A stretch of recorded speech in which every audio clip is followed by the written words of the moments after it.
Alrighty, so yeah, I want to talk a little bit about ZBrush.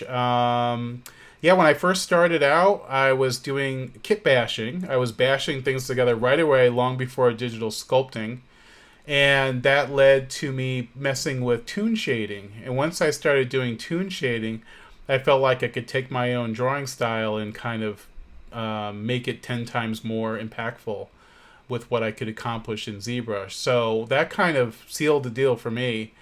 And then it led to my comic books and Tropa, which led to the feature film that I'm directing right now, which was all started in ZBrush. And yeah, right now we're doing the concept art all the concept design in ZBrush, and then we're taking that into the practical side of the film process. So it's been incredible. My eyes are red because I've been up all night working on the set. But anyway, thank you very much, Pixelogic, for what you've done for me and everyone else in the community.